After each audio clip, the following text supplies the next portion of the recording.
দুদিনীয়া ভ্ৰমণসূচীৰে আজি অসমলৈ আহিব প্ৰধানমন্ত্ৰী নৰেন্দ্ৰ মোদী। বিয়লি 2:45 বৰঝাৰ বিমানবন্দৰত উপস্থিত হ'ব প্ৰধানমন্ত্ৰীগৰাকী। তাৰ ঠিক পিছতেই গুৱাহাটীৰ লোকপ্ৰিয় গোপীনাথ বৰদলৈ আন্তঃৰাষ্ট্ৰীয় বিমানবন্দৰৰ নতুন টাৰ্মিনেল ভৱন উদ্বোধন কৰিব দেশৰ প্ৰধানমন্ত্ৰীগৰাকীয়ে।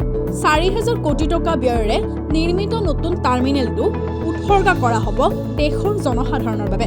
নতুন টাৰ্মিনেলত উন্মোচন কৰিব অসমৰ প্ৰথমগৰাকী মুখ্যমন্ত্ৰী গোপীনাথ বৰদলৈৰ 80 ফুট উচ্চতাৰ প্ৰতিমূৰ্তি। প্ৰায় 15 মিনিট সময় নতুন টাৰ্মিনেলটো পৰিদৰ্শন কৰিব প্ৰধানমন্ত্ৰী মোদীয়ে। টাৰ্মিনেল মুকলি কৰাৰ পিছতে প্ৰধানমন্ত্ৰীয়ে সম্বোধন কৰিব বিশাল ৰাজহুৱা সভা। বাজপেয়ী ভৱনলৈ বিশাল ৰোড শ্ব'ৰে আদৰি নিয়া হ'ব প্ৰধানমন্ত্ৰীগৰাকীক। ৰাজ্যিক অতিথিশালাত নিশাটো কটাব প্ৰধানমন্ত্ৰী মোদীয়ে।